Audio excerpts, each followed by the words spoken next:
Hi, and welcome everyone. My name is Eric Martinez, and I am a student team member at the Office of Undergraduate Research and Creative Activity at Northern Arizona University.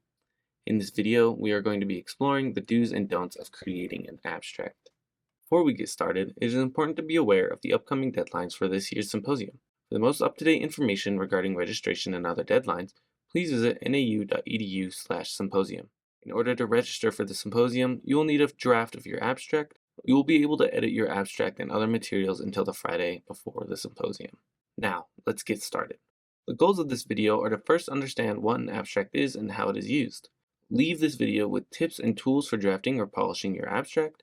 And finally, leaving with outlines of your own abstract.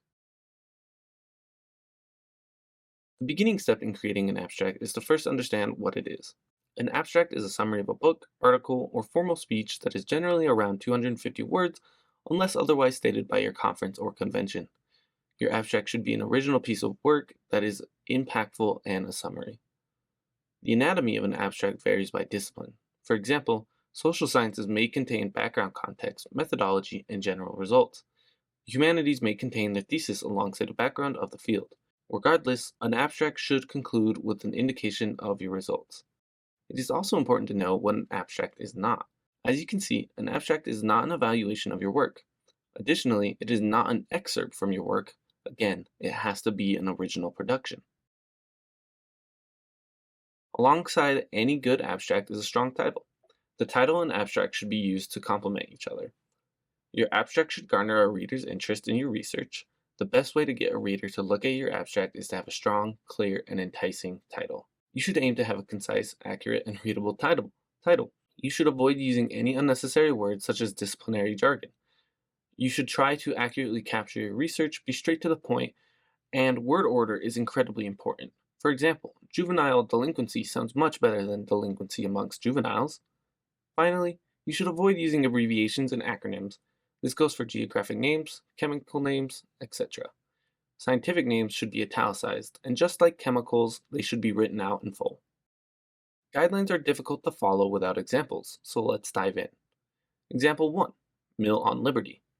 This title is extremely vague, and there's not enough information about what this topic is about. Example 2, Elements of an Experience that is Optimal in Arizona. This title could be more clear. It should be optimal experience instead of an experience that is optimal to be more concise. Finally, it should spell out Arizona rather than using an abbreviation. Example 3, Women Engineers in Kuwait, Perception of Gender Bias. This title is great. It tells us enough about the research topic, who is involved, and where it takes place. Now we can move on to developing an outline of your own abstract. In the description of this video, there's a link to a drive full of helpful tools. The drive contains an outline template, a first draft template, a sample abstract with 4 categories, tips, and contact information for the Lumberjack Writing Center. Before you start to draft, remember to color inside the lines. In other words, you should make sure to read the instructions, double check the guidelines and deadlines that you were given so that you know that you're on the right track.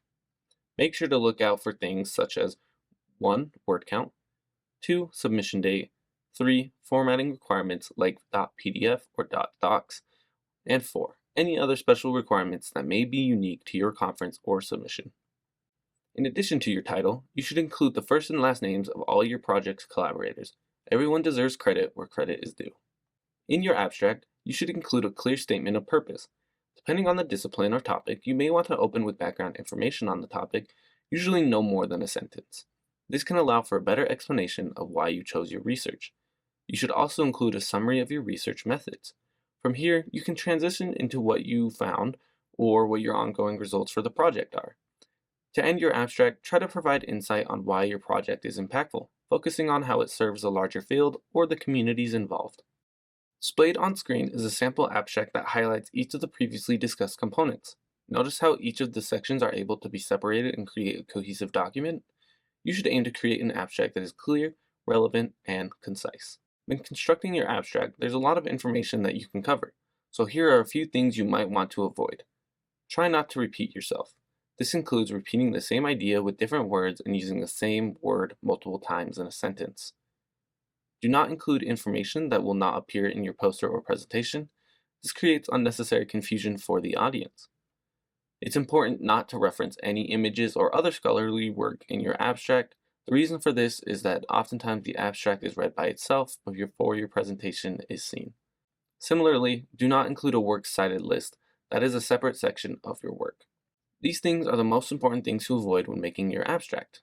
Using technical terminology, jargon, acronyms, or symbols. This makes it hard for readers outside your discipline to understand your information. Remember, the point is to make readers want to inquire about your topic. Hyperbole. Using exaggeration in your writing can seriously affect your integrity as a researcher. It's best to be as realistic as possible. It is best not to talk about yourself or talk in passive language. For example, try to avoid using "in this study we tested" and instead use "the study tested X, Y, or Z." I know that this was a lot of information to digest in a short period of time. This graphic is meant to help you easily figure out what you can do to begin or improve your abstract. Feel free to pause the video here. Remember that collaboration is the best way to get feedback on your work. Working with your professors, friends, or colleagues is the best way to make sure you are accurately conveying the information that you wish to, while also maintaining its accessibility to a general audience. Thank you so much for watching this video. We hope that it has provided you with guidance or relief in the abstract writing process. If you have any questions about the Undergraduate Research Symposium, feedback on your symposium materials, or how to get involved in research, please contact us at ug-research@nau.edu or visit our website at nau.edu/ugr. Thank you for being a part of this year's symposium.